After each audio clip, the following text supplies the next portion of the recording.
Aí, estamos ao vivo.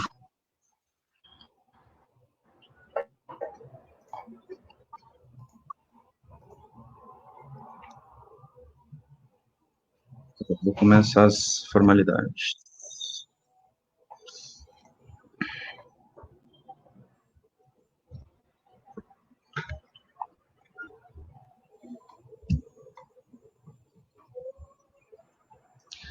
Boa noite, pessoal que está entrando.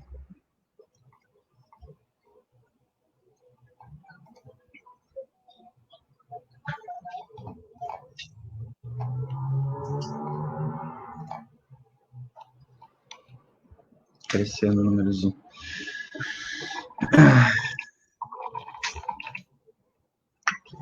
A hora que chegar a 10, vou começar.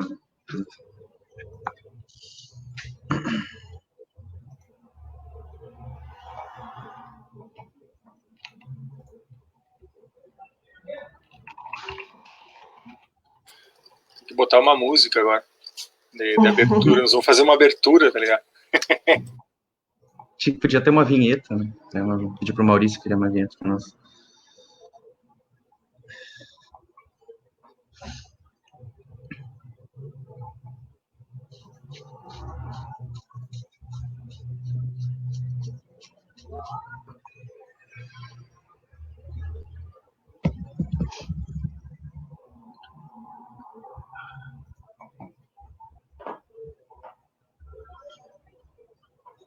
Acho que também se bater, 2 minutos e meio, a gente já pode começar. Ou o tempo aos espectadores. O que acontecer primeiro.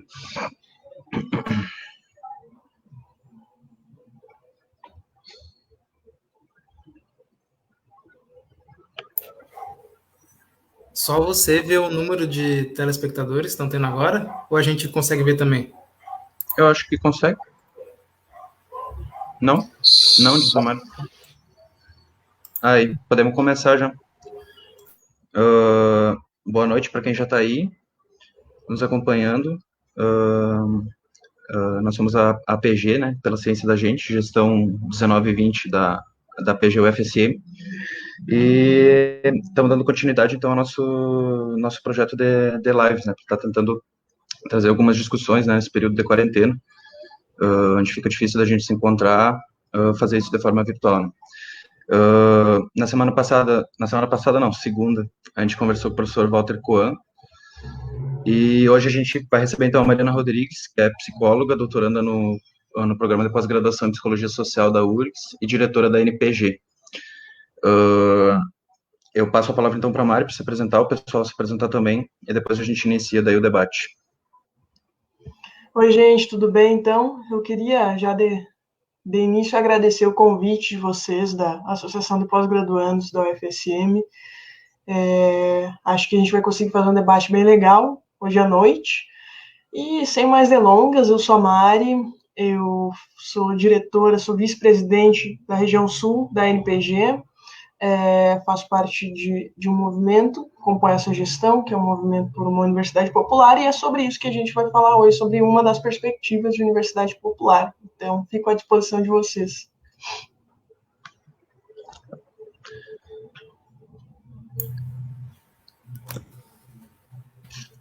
Mais alguém quer se apresentar aí? Boa noite, todo mundo. Eu sou o Marcelo, doutorando em meteorologia pelo UFSM. A gente aqui da APG agradece bastante a presença da Mari hoje e espero que todos estejam bem nessa quarentena, o que resta ainda dela, né? E vamos nesse debate aí hoje. Boa noite, pessoal. Meu nome é Marcela e vamos mais uma live no nosso projeto de lives para essa quarentena, e sou estudante de educação da linha LP4 do PPGE.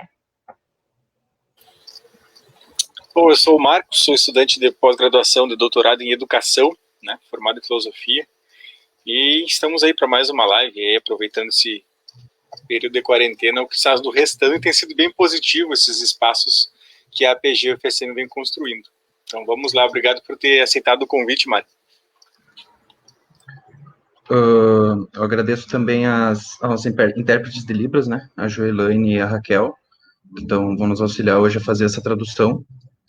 E é isso. Então, a ideia, né, de todas essas atividades que a gente vem fazendo é aprofundar o nosso debate, nossa compreensão sobre a própria universidade, né, o lugar onde a gente está inserido, fazendo nossas pesquisas, né.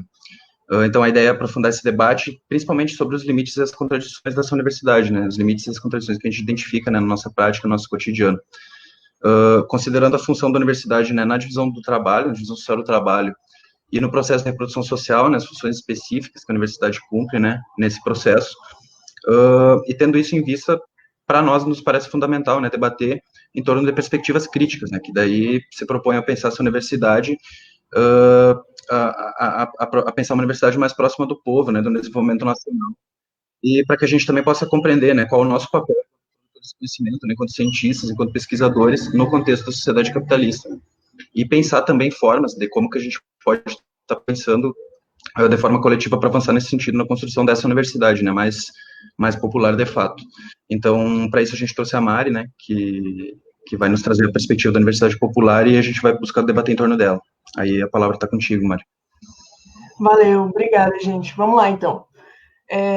Queria começar fazendo uma ponderação, porque, embora eu tenha dito que milite em um movimento que trabalha com a perspectiva de universidade popular, inclusive traz à tona essa expressão, esse nome, não existe uma única perspectiva de universidade popular e tampouco um único movimento que pleiteie uma ideia de universidade popular. Inclusive, especialmente na América Latina, esse conceito ele é bastante disputado e existem diferentes estratégias mesmo do que seria uma universidade popular, né? Essa também não é uma questão exatamente contemporânea. Quando a gente discute a história dos movimentos por uma universidade popular ou dos movimentos que lutam por uma universidade popular, a gente, em geral, tem como marco a reforma de Córdoba, na Argentina, 1918, quando o movimento estudantil se rebela mesmo com aquela perspectiva de uma universidade que respondia diretamente aos interesses, né, desse histórico colonial no nosso continente, que vai fazendo uma série de reformas para se adequar às necessidades do desenvolvimento das forças produtivas para as elites, ou seja, uma universidade que não correspondia aos interesses da massa de pessoas exploradas e oprimidas no nosso continente. Portanto, seria necessário pensar que tipo de universidade, que modelo de universidade estaria mais adequado a esse conjunto da população que sempre esteve, né, digamos assim, ou na contra-hegemonia, lutando pela contra-hegemonia, ou se não lutando, pelo menos numa condição bastante desfavorável, desigual, dentro dessa universidade. Inclusive no Brasil, na história da Universidade do Brasil, isso ainda fica ainda mais explícito ao considerar que apenas da metade, quase já no final do século XX, que a gente vai ter um mínimo de expansão do acesso ao ensino superior, que ao longo de toda a história da universidade brasileira, especialmente ali do final do século XIX para o início do século XX, quando vão surgir as primeiras faculdades, era expressamente um espaço das elites. Quando fiz minha monografia para o curso de Direito, estava estudando os currículos das primeiras faculdades de Direito do Brasil, assim, e é muito louco, porque eles estavam buscando, de fato, administradores para isso que seria ou uma tentativa de uma nova república, ou o que fosse, mas sem dúvidas não era algo como administrar melhor os interesses ou como construir justiça no Brasil. Não, era exatamente administradores desse projeto colonial que estava em curso no continente. Então, e ao longo de todas as reformas universitárias que a gente foi tendo no Brasil, desde o surgimento das primeiras, né, da Faculdade de Medicina, Faculdade de Direito, até novos cursos, assim, acho que a primeira reforma vai acontecer ainda antes dos anos 50, a gente já vai ter umas 2 ou 3 reformas universitárias, elas vão ser todas nesse sentido, vai mudando um pouco a dinâmica das forças produtivas do Brasil, aquela coisa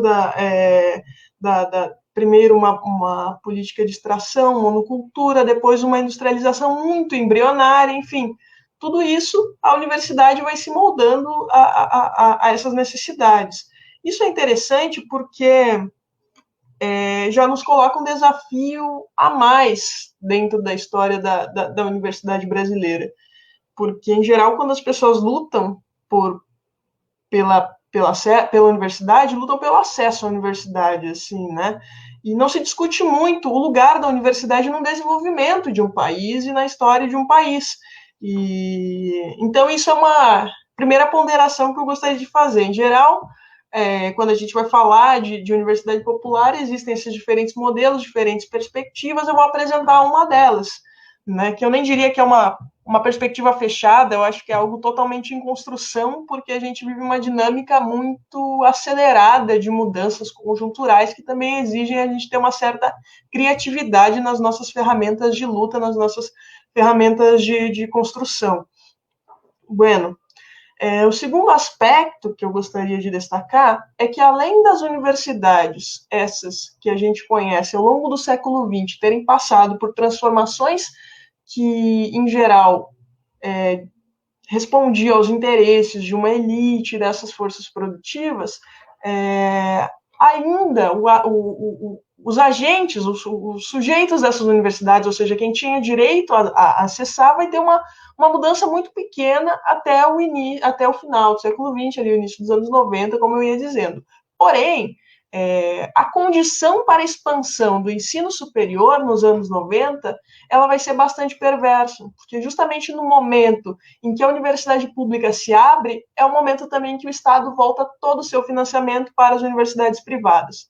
E dessa maneira, então, o que acontece é que justamente no período em que mais se expande o acesso ao ensino superior público, é também o período que mais se expande o ensino privado. E a expansão do ensino privado, ela vem cheia de problemáticas também, porque, embora seja importante uma série de políticas que permitiram o acesso de pessoas que não têm grana mesmo para essas universidades particulares, essas políticas, elas não dão autonomia nenhuma para o estudante, né? Normalmente cria uma história de endividamentos, ou então de uma formação que a pessoa vai precisar trabalhar muito para pagar aquilo, ou ainda que não vai poder desfrutar de algumas outras coisas assim que a universidade oferece, que é aquela troca, o espaço de compartilhar mesmo, de conhecer pessoas, de conhecer teorias, de conhecer, inclusive, lugares, porque tu tem um currículo muito fechado dentro das universidades privadas para quem tem essas políticas de assistência que não permite que a pessoa tenha o mesmo acesso que aqueles que podem pagar por ela. Então, mesmo nas universidades privadas, quando há essa expansão e há essa política de inserção do estudante que não tem grana, é uma política que ela não fornece condições iguais. Então, a nossa briga, desde os anos 90 para cá, tem sido como construir, mais do que acesso, também permanência nessas universidades. Não só nas públicas, mas também nas privadas. Uma vez que, hoje, a imensa maioria do povo brasileiro que acessa a universidade, que isso embora a imensa maioria dos que acessam, é um conjunto pequeno da população brasileira, mas seriam cerca de 20% a 30% que acessam as universidades públicas, e a imensa maioria, portanto, está nas privadas.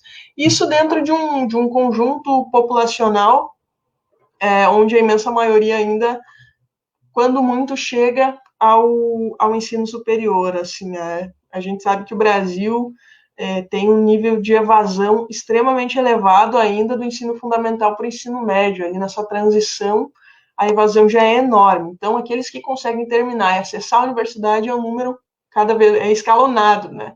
Para chegar na pós-graduação, que é onde eu estou, então, é um número ainda muito, muito, muito menor.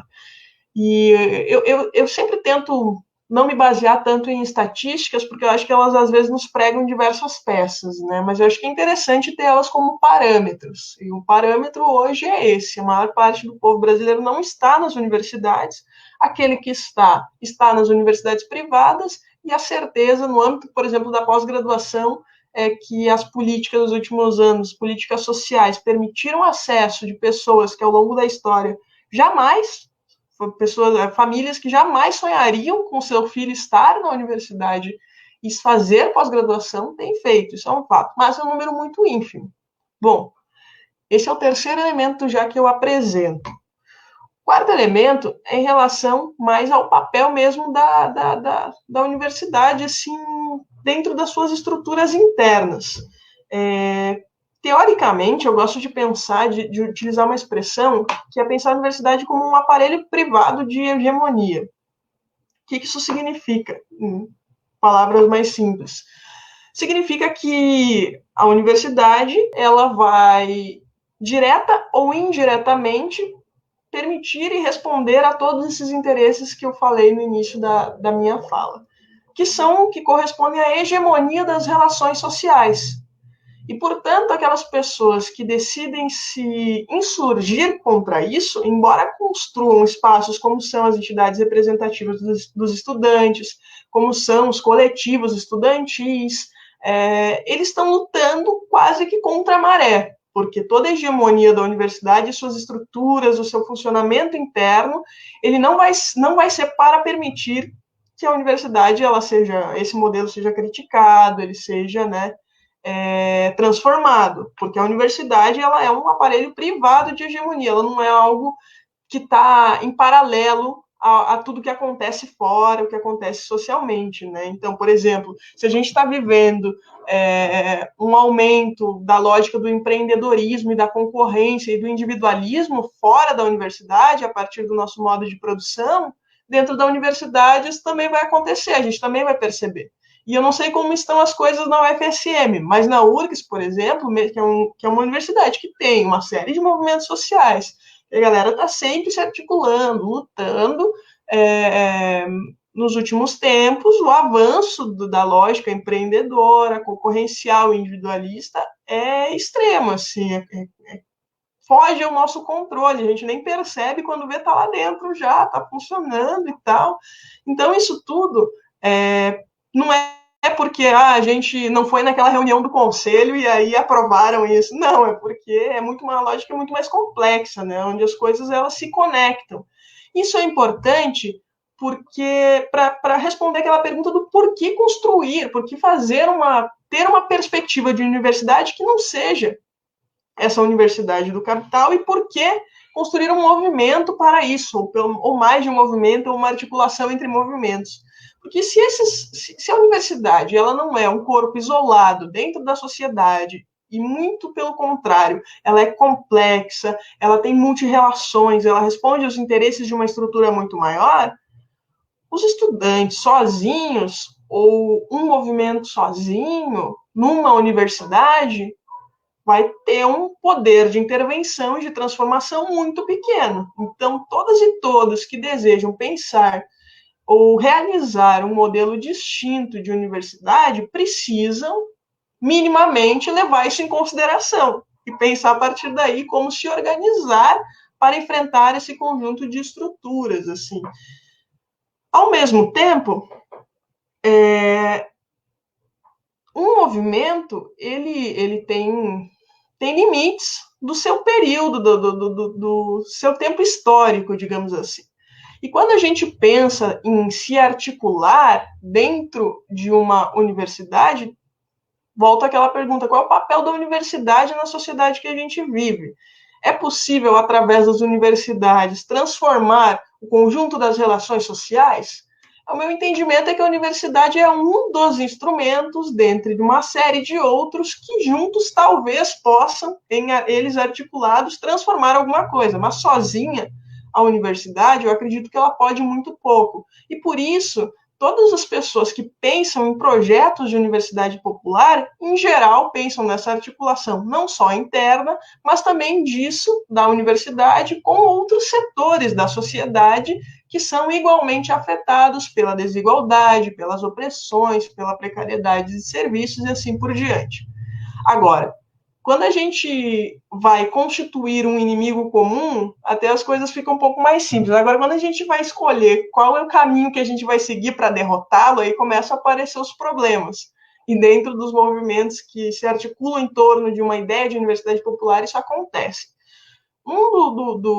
uma das perspectivas de universidade popular, da qual eu discordo, por exemplo, é aquela que pensa que a universidade popular seria simplesmente colocar o povo para dentro da universidade e não questionar essa estrutura externa, o modo de produção, onde a gente está inserido e tudo mais. Ou seja, essa que pensa a universidade quase como um corpo sozinho, assim, dentro dos seus muros, se vai conseguir política, vai conseguir direitos e não pensa essa articulação maior com esse modo de produção.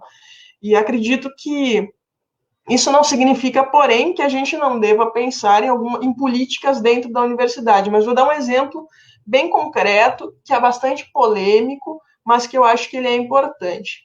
Aqui na URGS, quando foi da conquista das cotas sociais, das cotas especificamente étnico-raciais, teve uma participação muito grande, muito importante, da Frente Quilombola, que é um movimento social de pessoas que não estão na universidade, para pensar esse acesso dentro da URGS, assim, né? E hoje as cotas são muito importantes, Mas o que acontece?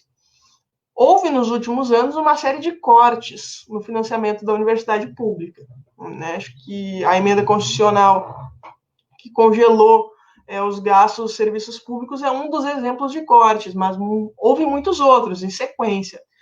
Isso faz com que hoje a gente não consiga ter dentro da universidade pública uma bolsa maior do que R$400, 3 casas do estudante já lotadas, em condições bem complicadas também, assim, para pensar numa vida assim que a pessoa possa ter mais salubridade ou coisa assim, mas ainda assim 3 casas de estudantes. E, bom, e esse conjunto de gente que está entrando, sabe? O que a gente faz? Né? Nessas condições, o que acaba rolando é que muita gente não consegue terminar o seu curso, porque foi insuficiente o acesso, né? E mesmo com política de permanência, é difícil, porque tem toda a vida fora, mas mesmo assim, muitos estudantes têm conseguido, vão lá, cursar a universidade e se formaram. O que acontece? Alguns seguem carreira acadêmica, legal. Outros saem, já vão direto para o mercado de trabalho. E já 2 problemas nesses 2 caminhos. O aumento do desemprego e o vínculo de trabalho só nesses locais terceirizados, onde a rotatividade é muito grande. Para quem escolhe carreira acadêmica, falta de bolsas, defasagem no valor das bolsas. Como o estudante, qual é o sentido da passagem pela universidade para a vida desses estudantes que vão sair, vão cair no desemprego, ou em trabalhos que não são da sua área, ou que querem desenvolver a sua pesquisa, mas não vão receber financiamento? A universidade, e essa é a terceira perversidade, né? Eu falei daquela lá dos anos 90, da expansão, primeiro no ensino público, ensino privado, aí a falta de permanência. E a terceira perversidade do modelo de universidade do capital, que eu gostaria de destacar, é que justamente nesse momento em que se expandiu o acesso, mesmo com uma permanência precária, muitas pessoas conseguem se formar, mas seu diploma vale pouquíssimo no resto da sociedade. Então, todos esses elementos são os que circunscrevem nosso projeto de uma resposta à universidade do capital. O nome que a gente dá para isso é universidade popular. Não é popular porque é para ter um monte de gente, simplesmente. É popular porque, além da universidade responder a esses interesses, e aí tem uma outra ponderação que eu faço, não é responder aos interesses numa perspectiva pragmática e quase que positivista, assim, sabe? É também de uma forma crítica, é entender que existem pesquisas que podem ser que elas não apresentam um resultado imediato e concreto, mas que elas são importantes. Dou um exemplo da minha área da psicologia e a série de pesquisas de gênero, de sexualidade, raciais, que são desenvolvidas, que orientam as nossas relações sociais, que são importantes, não são produtivas.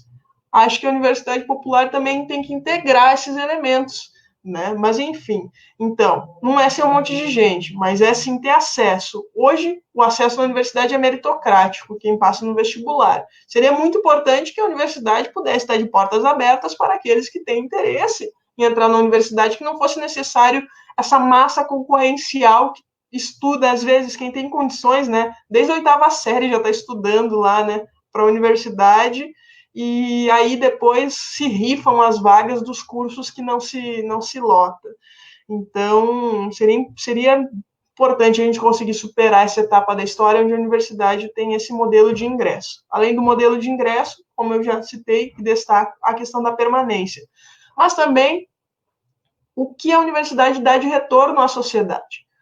Uma luta que a gente faz, especialmente no âmbito da pesquisa, é que aquilo que seja produzido dentro da universidade, ela retorne ou de forma gratuita para a população, ou pelo menos distribuída com algum tipo de interesse social, assim, para reduzir desigualdades.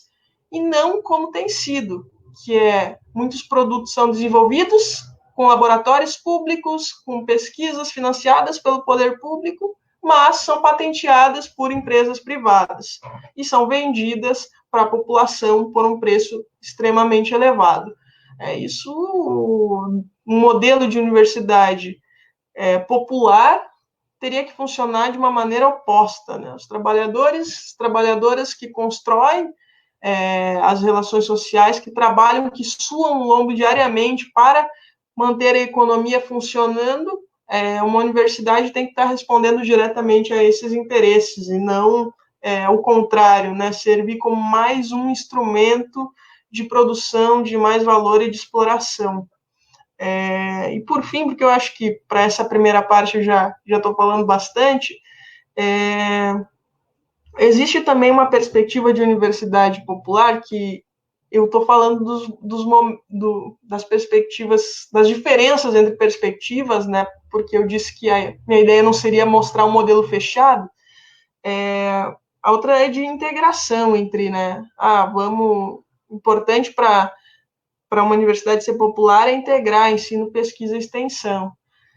Mas em muitas universidades isso já é integrado, né? Ensino, pesquisa e extensão.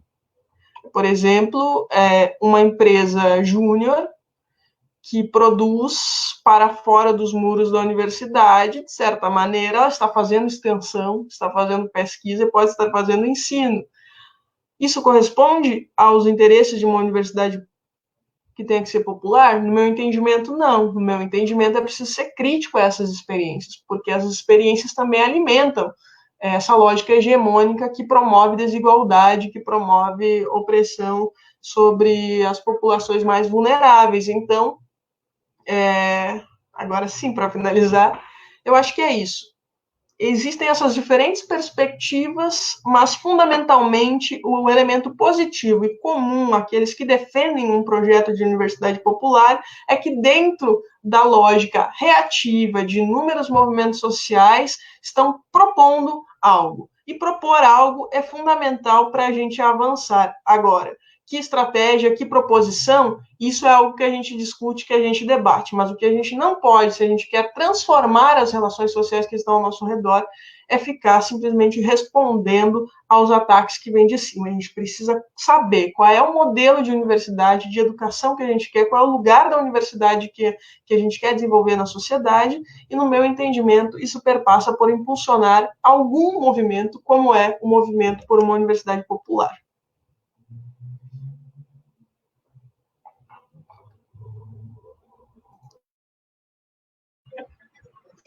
Valeu, Mari. Obrigado. Alguém tem alguma observação para fazer? Marcos? Primeiro, eu fico feliz em ver alguém que não fala em resistência, gente. E que coloca para nós, assim, precisamos ser propositivos, né? Eu acho que isso é muito importante nesse momento, assim, em que não é por acaso que se fala da universidade, que se questiona e que se propõe outra universidade. Acho que a Mari faz uma exposição muito interessante que dá conta de dizer que a universidade está em crise. E eu diria mais, a educação, do ponto de vista do capital, tem nos incomodado faz muitos séculos, na verdade, já, né?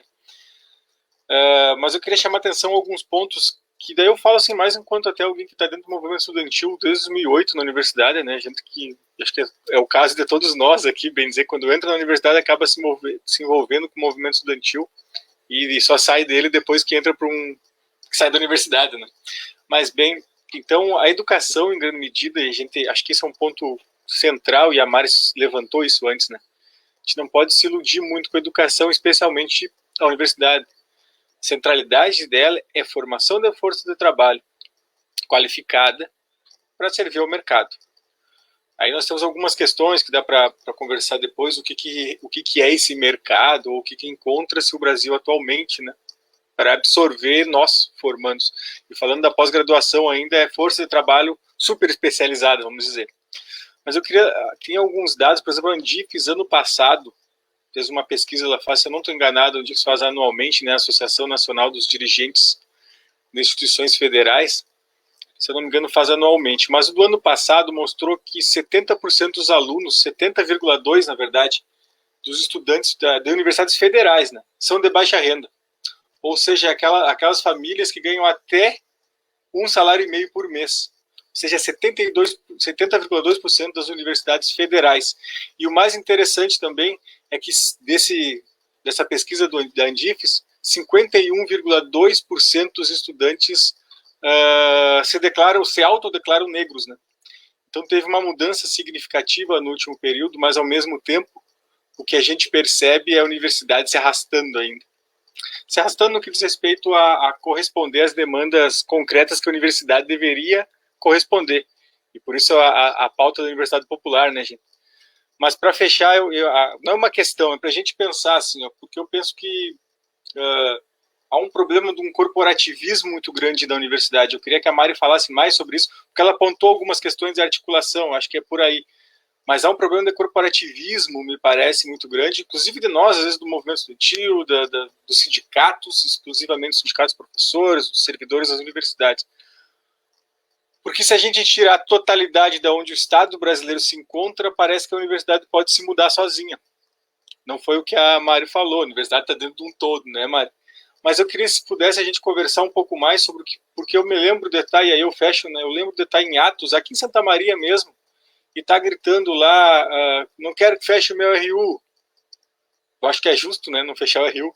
Mas, ao mesmo tempo, isso é tão abstrato para a maior parte da população que eu parecia que gritava para mim mesmo.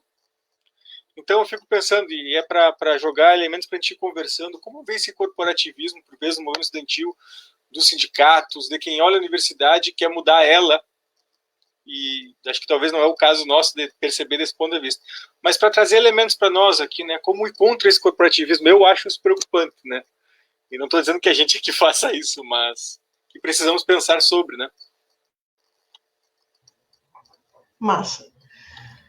Então, Marcos, achei bem importante a tua pergunta, porque ela também toca num elemento que eu gosto de falar, mas que eu acabei esquecendo na minha exposição inicial, que é bom, se a gente quer pensar numa universidade que ela seja diferente desse modelo, né, proposto pelo capital, um elemento importante também é reunir, né, os sujeitos não que fazem parte dela e que estão fora dela, não pelo seu local, ou seja, é um pouco difícil mesmo articular as coisas de forma tão fragmentada. E isso é exatamente não é à toa que esse modelo é proposto e fomentado também pela Universidade de Capital, ou seja, que exista um movimento dos docentes, que exista um movimento dos técnicos, que exista um movimento dos estudantes, existam os movimentos comunitários, movimentos, sei lá, ou quaisquer outros movimentos lá fora.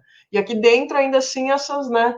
Eu acho que pensar numa perspectiva de universidade popular também nos permite botar em questão isso e colocar esses diferentes atores, né, sejam eles internos ou externos à universidade, para pensar, para construir um movimento comum.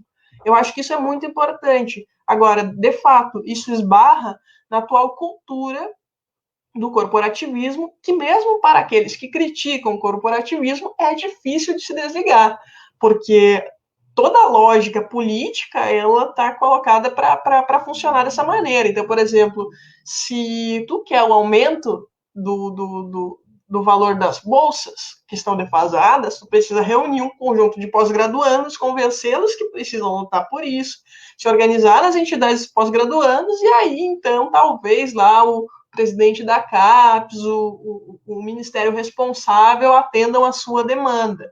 Em geral, essa é a lógica que perpassa a nossa articulação. Da mesma maneira, entre os docentes, entre os técnicos, acabam sendo movimentos que caminham muitas vezes de forma fragmentada. E são poucas vezes que a gente consegue encontrar movimentos que sejam unificados mesmo. Em geral, eles ocorre um fórum, uma ação, um ato, mas não um projeto comum entre esses setores, né? Isso é mais difícil, e eu coloco isso na conta, assim, dessa cultura do corporativismo que está muito presente no mundo do trabalho e também entre os setores da educação. Um outro elemento é a própria articulação entre entidades representativas, né? Como é difícil, às vezes, a gente conseguir estruturar algo que fuja disso, de que, bom, pós-graduando vai conversar com entidade pós-graduando e assim por diante. Ao mesmo tempo, não basta a gente dizer que não vai reproduzir isso, né, e não fazer, porque é isso. Infelizmente, existe essa lógica hegemônica e, para, às vezes, um interesse imediato, como tu falaste, né, a luta pelo RU. Como que a gente faz? Tem todos esses caminhos constituídos e é difícil, às vezes, escapar disso, né? Então, eu não, claro, como eu disse, não está aqui para apresentar respostas, mas para fazer reflexões, assim, né? Mas se eu pudesse fazer uma provocação, ou melhor, uma proposição, seria para que a gente experimentasse mais essas formas alternativas também de organização, mas sem enfraquecer esses lugares que são as entidades representativas, por exemplo. Uma luta muito interessante que eu vi acontecer aqui em Porto Alegre há pouco tempo, existia uma comunidade do lado do Campus do Vale, é um dos campi que tem aqui da URGS, da Federal do Rio Grande do Sul, e era um terreno que foi, uma linguagem mais simples, foi invadido, linguagem dominante, foi ocupado, né, por pessoas que moravam ali na região, terreno que pertencia à universidade. E aí, quando alguns setores da universidade se deram conta, ficou isso, né? Porque ninguém queria removê-los, ao mesmo tempo qual era o local deles ali e tal, e ficou aquela confusão, assim, mas aquilo foi interessante porque permitiu uma articulação entre diferentes projetos de extensão, para, tipo assim, gente, qual é que é imagina, olha esse poder que tem a URGS, né, em comparação com a lógica comunitária, não faz nenhum sentido a URGS remover. Então começou um movimento interno contra a decisão da URGS de remoção, assim, eu achei essa experiência interessante. Uma outra foi aqui no campus da Restinga, do Instituto Federal do Rio Grande do Sul, que é um dos únicos, eu acho, no Brasil, instituto que ele foi construído a partir de uma demanda comunitária. As comunidades se reuniu, foi até Brasília e pleiteou o instituto. Aí, bueno, existe o instituto e tal, não existe nenhuma linha de ônibus da próprio bairro Restinga que leve até o instituto diretamente, e, além disso, toda essa estrutura burocrática de acesso ao ensino superior faz com que a maior parte da população da Restinga não acesse o Instituto. Quem acessa o Instituto são pessoas, né, de fora. E aí isso tem levado já há anos os trabalhadores do Instituto e os estudantes dos institutos a pensar em formas alternativas de como fazer essa relação comunitária. E tu sente, depois ao conversar com as pessoas que passam por experiências como essas, que é diferente de construir política com essas pessoas e aquelas que estão mais viciadas da lógica corporativista, entendeu? É diferente do ponto de vista da sensibilidade, diferente do ponto de vista da criatividade. Eu acho que se a gente quer pensar uma universidade que seja radicalmente diferente, a gente precisa também apostar nessa construção diferente, que não seja só por meio dos espaços que a gente está mais adequado por causa da lógica corporativista. Não sei se era por aí que tu queria abordar, Marcos, mas foi o que eu consegui, provocada por te responder. Não, acho que era bem por aí mesmo, para falar sobre o tema, que eu acho que é importante levantar essa questão, assim, porque por vezes ela acaba agraçando, sendo mais importante do que outras pautas. Acho que é importante tratar sobre ela e fazer a crítica ao corporativismo. Mas aí acho que passo para algum outro colega, Marcelo.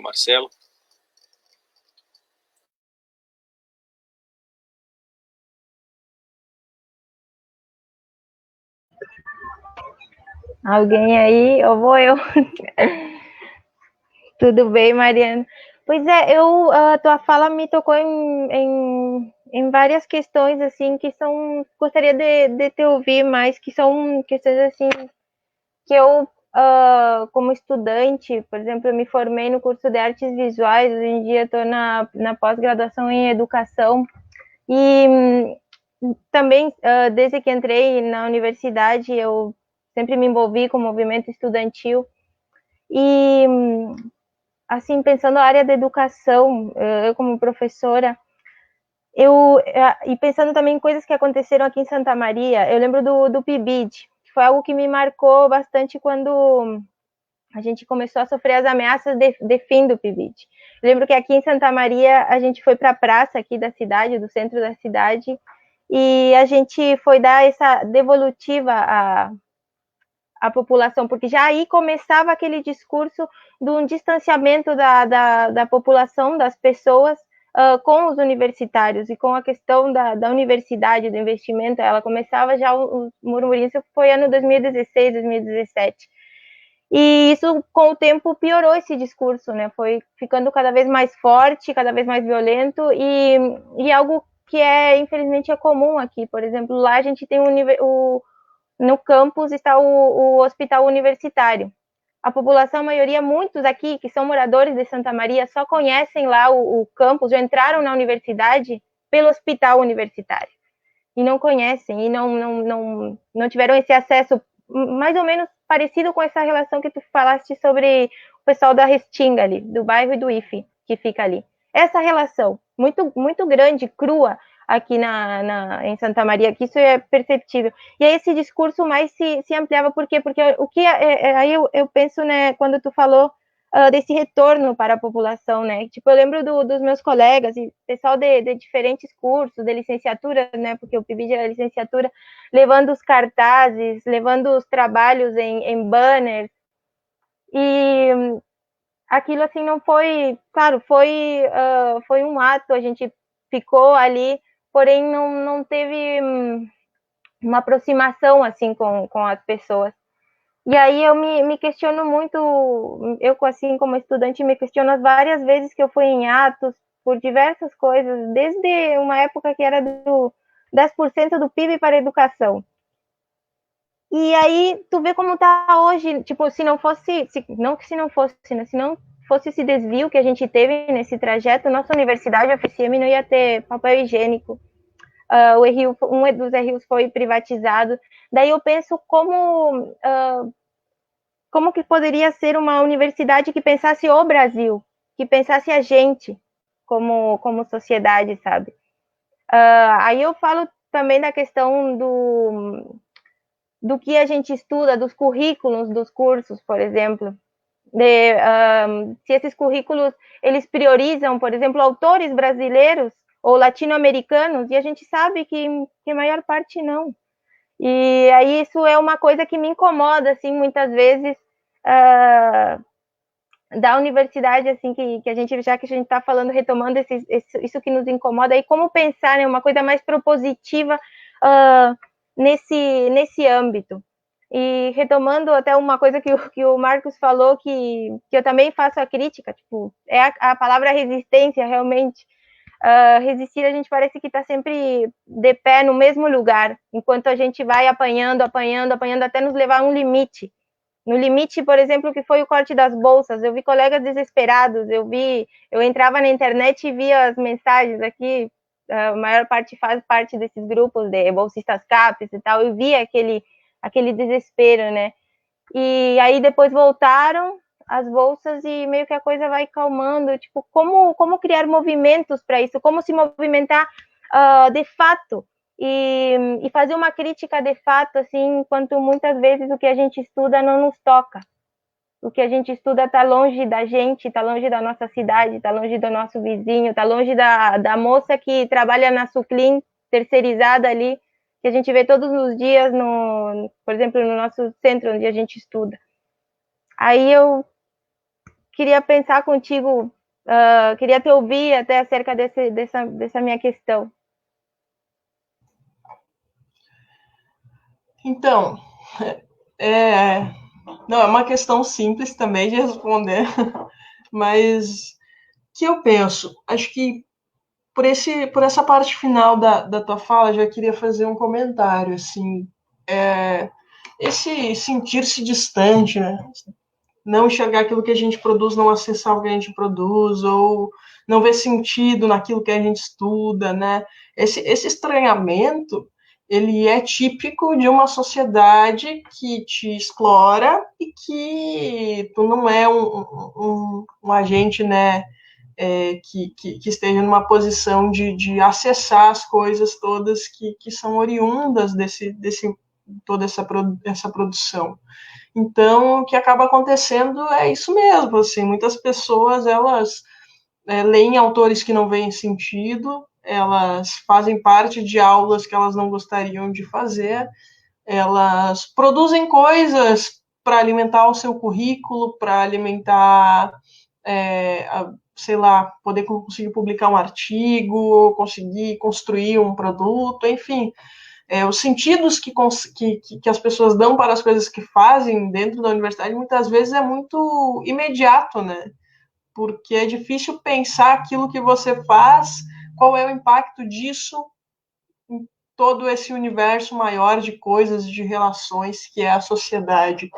E então, inevitavelmente, para mim, é um elemento e o qual eu acho que sim falar e se movimentar em torno de movimentos como da perspectiva da universidade popular podem ser importantes porque ajudam, auxiliam no processo de consciência mesmo, né? Porque tu estar dentro de uma sociedade que tem uma hegemonia, que tem um padrão de funcionamento e estar na posição de crítico a essa sociedade não é um movimento automático, ela exige algum tipo de desperta ali, né, que tu pensa, não, pera, isso está errado, não, a desigualdade não é justa, não, eu não quero viver nessa lógica concorrencial, então, né, tu começa a ser crítico.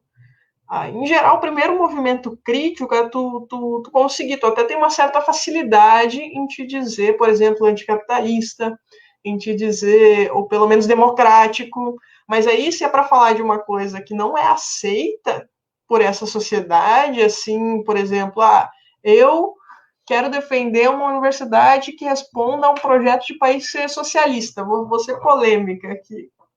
Isso é um passo, né, enorme, tipo, as pessoas não saem por aí falando isso, a maior parte das pessoas não acredita que isso seja possível, porque tem um estranhamento muito grande a tal ponto de não acreditar que nós podemos construir uma sociedade que seja diferente.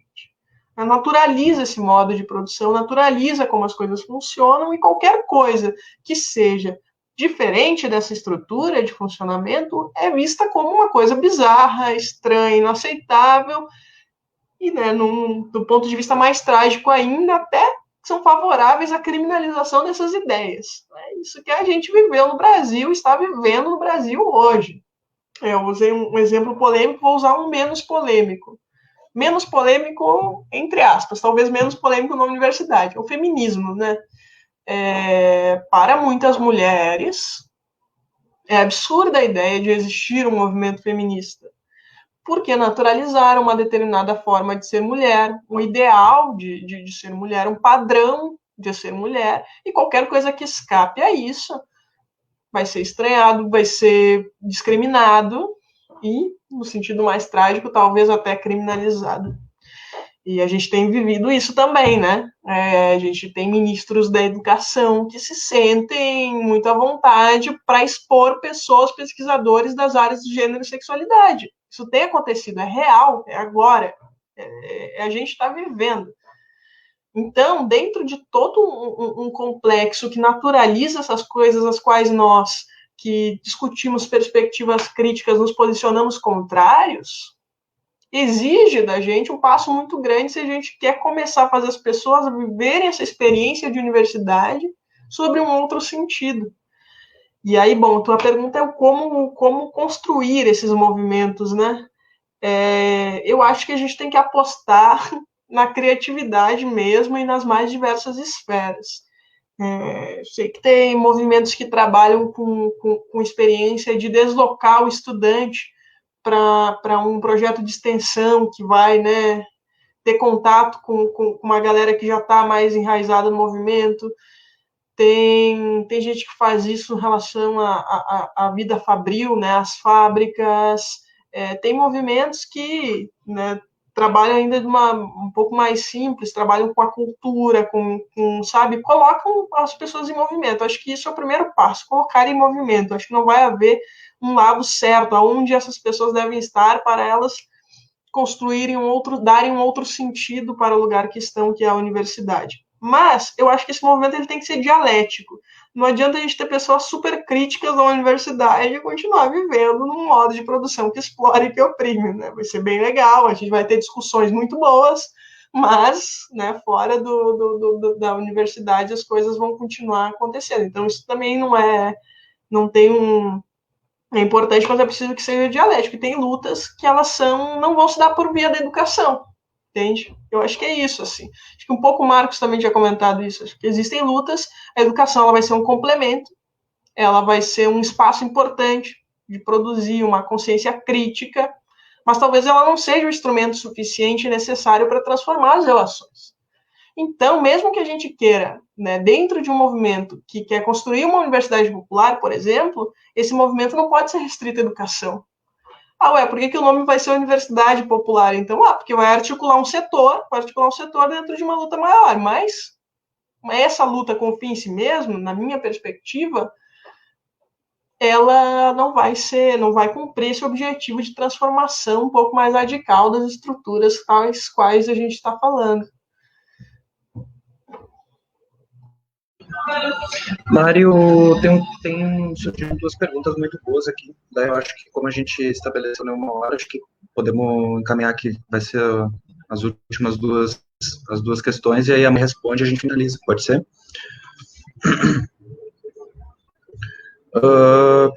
Duas questões do Ricardo Gansini, né? Acho que elas dialogam bastante e também dá pano para a gente debater. Diz o Gansini: Mário, com esse MEC pautando futuros e uma nova reforma universitária, mas nos moldes ultraliberais, tem se defendido muito o atual modelo da universidade. Até que ponto a defesa da universidade pública nesses atuais moldes é tático? E a segunda questão: esse distanciamento entre população e universidade é apenas reflexo da falta de informação da população ou também porque ela hoje não tem, de fato, um papel social tão efetivo? Então, essas duas questões. Então, dá um alô antes para o Gansini, obrigado pelas perguntas. Vamos lá. A primeira, o MEC pautando futuros e os modelos ultraliberais. Se é tático defender a atual universidade pública. Eu acho que isso tem um pouco a ver com aquilo que a gente ia falando antes de ser um movimento reativo, né? Eu acho que é um risco muito grande, assim. É um risco tão grande quanto achar que por exemplo, hoje vai ser possível simplesmente restituir o pacto de 88, o pacto constitucional de 88, sabe? Acho que está no mesmo patamar de tática complicada, porque se existe uma certa hegemonia das relações, as quais permitiram determinadas experiências minimamente críticas, como foi, né, a expansão do ensino superior dos anos 90, sob aquelas condições que eu já expus, e chegamos a um novo momento, onde isso é insuficiente, e a gente vai apresentar a mesma resposta, que já foi uma síntese de um movimento anterior, eu acho muito pouco. Eu acho que o momento que se rompe uma proposta conciliatória, que foi o que possibilitou a síntese dessa universidade do Brasil, do que vigorou dos anos 90 até 2015, talvez, né?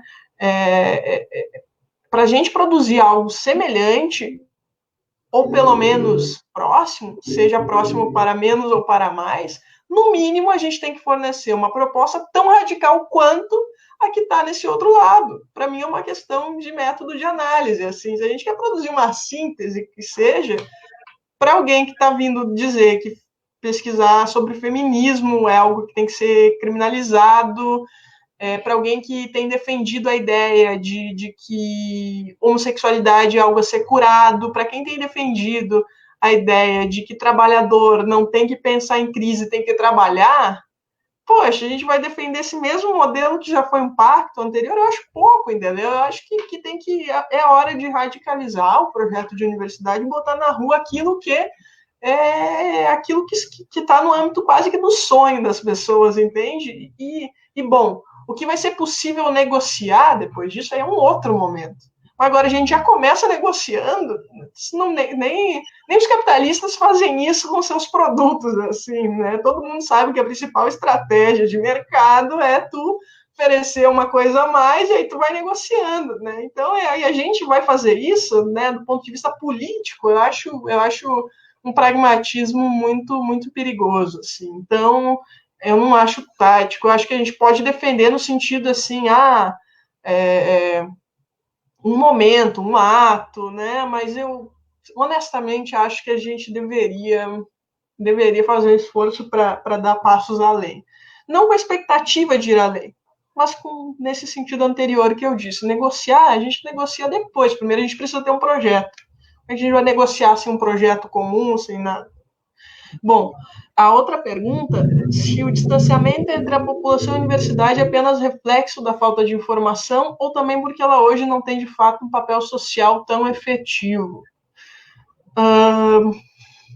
Eu acho que falta de informação não muito, assim, sabe? Porque, tudo bem, até acho que é importante as universidades trabalharem com a propaganda das coisas que elas fazem, né? Porque, de fato, as pessoas não conhecem. Tem muita gente que não sabe nem que pode fazer vestibular, não sabe nem como fazer, não sabe como acessar um edital, como ler um edital. Então, a informação, ela é importante. Mas, se for olhar para toda a história do Brasil, né, a grande questão é que a universidade nunca foi um espaço para ser popular. A universidade no Brasil sempre foi das elites. E no momento em que ela se abriu um pouco mais, se abriu muito pouco, sob muita resistência, com todos esses embrólios burocráticos. Então, para mim, fundamentalmente, mudar a conexão da universidade com a população perpassa mudar um modo de produção que gera, que constrói essa universidade. Para mim, isso é o fundamento. Agora, o caminho até lá, a gente pode ir construindo algumas condições. Acho que a informação é uma, muito, mas muito, muito mínima, quase que básica, assim, deveria ser evidente. A gente sabe que não é, né? A gente sabe que é muito difícil. As pessoas não têm informação no Brasil, os meios de comunicação são hegemonizados, as pessoas não têm acesso, não é nem acesso, tipo assim, talvez até esteja na frente dela o edital, mas as pessoas não conseguem interpretar, porque tem uma distância de formação intelectual entre aquilo que se produz na universidade e a maior parte da população. Então, eu acho que é preciso também entender por que isso acontece. Isso não acontece só porque o povo não está na universidade, porque a universidade, esse modelo, não foi produzido por ele. Então, a linguagem que se fala,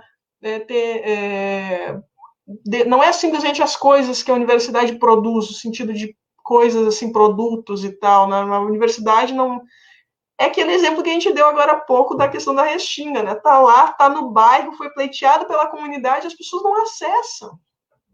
Por quê? Porque tem todo esse complexo de coisas ao redor. Tem informação, tem um grupo de profissionais muito, muito habilidoso, muito talentoso, muito sensível, trabalhando para fazer isso acontecer, e não acontece. Não acontece porque é um resultado, é uma expressão, um sintoma. Vou falar uma palavra aqui da minha área, psicologia, é sintomático isso não acontecer, entende? Então, eu não falaria que é efetivo, isso tudo para dizer isso, não é que não exerce um papel efetivo, eu acho que exerce extremamente efetivo. Efetivo aos interesses que esse modo de produção gostaria que fosse. É efetivo para o que ela foi construída para ser. Então, eu vou deixar essa pergunta médio respondida, porque o que pode ser a universidade é um exercício de abstração que a gente faz, né? A gente não sabe. Mas eu tenho uma aposta, assim, que os espaços que, quando os sujeitos são ativos da construção da história, né, da história da qual eles fazem parte, então essas coisas vão começar a ter mais sentido, né? A universidade, a educação, tudo. A gente aqui falou de universidade majoritariamente hoje. Poderia estar falando de escola, poderia estar falando da justiça, poderia estar falando do SUS. Qualquer um desses espaços que são são labirintos para as pessoas. As pessoas não entendem como eles funcionam direito e tudo mais. Porque é oriundo desse modelo estratificado da sociedade, estratificado em classes, estratificado em etnias, e assim por diante. Então, desculpa, Gancini, não sei se eu respondi a pergunta, acho que eu fugi um pouco, mas o recado é esse. Assim, eu acho que transformar a relação das pessoas com a universidade perpassa a transformar as relações da sociedade, não simplesmente a universidade. Perfeito. Se alguém tiver mais alguma consideração, a gente pode ir encaminhando para o fim do debate. Daí passo para o Marcos, que tem para falar um pouco sobre a live daqui a próxima live, acho que daqui a uns 2 dias, né? E daí a gente já encaminha. Eu, da minha parte, agradeço a Mari, agradeço todo mundo que participou, agradeço os intérpretes também. E da minha parte é isso. Passo para o Marcos, né? Se alguém ainda quiser colocar alguma questão, fique à vontade, gente. Mas antes de encaminhar, né, a Marcela vai falar. Vai lá, Marcela. Não, eu estava pensando aqui, pena que nosso tempo é curto, mas eu acho que é um assunto que a gente tem que questionar. É possível, sim, criticar a universidade. Isso, às vezes, não acaba não chegando, né, a outro pessoal, mas é possível, sim, criticar esse modelo que a gente tem. Isso eu acho que nossa conversa, e para quem está olhando, chama a isso, né? A dizer, sim, é uma instituição que também é criticada, que não é que produz verdades e é intocável, e estão os donos, a nata da sociedade, dos saberes, e tal. Não, é um lugar que é, sim, que para quem transita nesse lugar também é um lugar muito, pode ser, assim, um lugar hostil, de certo modo, para muitos estudantes, e a gente vive isso no dia a dia, e é o modelo como ela está posta. O modelo como a gente tem que seguir certas coisas, o modelo de pesquisa, a questão de ser um acadêmico, né, que se difere muito, assim, às vezes a pessoa pode ser super acadêmica e fica de lado aquela questão da intelectualidade, por exemplo, assim, e ser nota 1000 acadêmica. E essa crítica e essa nossa conversa eu fico bem contemplada, assim, porque ela instiga a pensar muitas coisas, e eu acho que uma das mais instigantes é, sim, esse lugar pode ser criticado, pode ser feito, sim, pode ser pensado enfim, e criar formas, estratégias de mudar. Pelo menos a gente está num caminho, a gente está movimentando as coisas. E aí gostaria de te agradecer, Mariana. Acho que ele estudou bastante coisa assim para nós e agradecer mais uma vez por participar.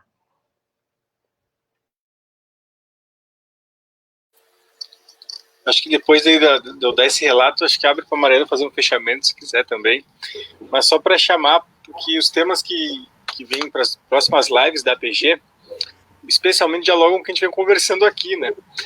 Para o dia 22, agora na sexta-feira, às 19 horas, no dia 22, o professor Paulo Tumolo, da UFSC, vai estar conosco e vai falar sobre o Núcleo de Educação Popular 13 de Maio, e a formação da classe trabalhadora. Então, também trata sobre uma perspectiva da educação popular, uma perspectiva de formação crítica aos modelos que a gente tem vigentes, né? Na semana que vem, daí, pessoal, no dia 26, às 19 horas, a professora Angélica Lovato, da Unesp de Marília, São Paulo, retorna. Como desde aquela primeira a gente convidou ela de volta, vem porque tem muita coisa para falar ainda. Então ela volta ainda tratando sobre o tema do irracionalismo. Ela vai tratar sobre o irracionalismo criou o intelectual acadêmico, para contemplar o que a Marcela vinha falando, esse intelectual parece que pairando num mundo artificial aí. O irracionalismo criou o intelectual acadêmico, como entender esse paradoxo, então? Daí fica o convite para esses 2 dias, sexta-feira agora, dia 22, professor Paulo Tumolo da UFSC, e no dia 26 com a professora Angélica Lovato da Unesp Marília. E aí acho que eu passo para a Mari, se quiser fazer algum fechamento, e depois para o camarada Lucas também para encaminhar, ou Marcelo. Isso aí, gente.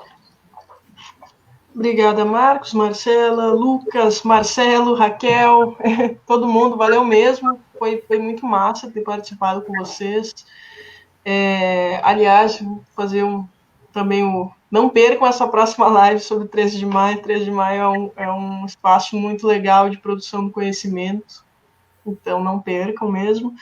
E, por fim, assim, eu só queria deixar um convite, porque a gente está aqui no espaço de uma associação de pós-graduandos, eu sou diretora da NPG, queria deixar um convite para quem for assistir ainda essa live em algum momento, acho que ela fica gravada, que conheçam, que façam parte das entidades estudantis, que conheçam os movimentos que constroem essas entidades. Eu fico à disposição, tenho certeza que o pessoal aqui da PG da UFSM também fica à disposição, porque a gente precisa, para fazer qualquer coisa, para colocar, mais do que colocar a universidade em movimento, a gente precisa de gente para fazer isso. A gente precisa de cada um e de cada uma que tem uma perspectiva crítica. A gente pode ser o mais crítico possível, mas sozinho, distante dos espaços de organização, a gente não consegue fazer quase nada. Então, conheçam as APGs, conheçam a NPG. Sei que essas entidades, esses espaços, às vezes, eles são um pouco tóxicos, um pouco viciados, mas depende de quem está lá construindo. Então, depende de quem tem disposição para isso. Vamos que vamos e valeu, gente. Obrigado mesmo. Eu agradeço, então, e é isso, cara. A princípio, acho que fica no nosso canal, né, do YouTube, depois, para quem quiser acessar essa live e as outras que a gente já fez também. E fica o convite para as próximas, e é isso. Valeu. Valeu, pessoal.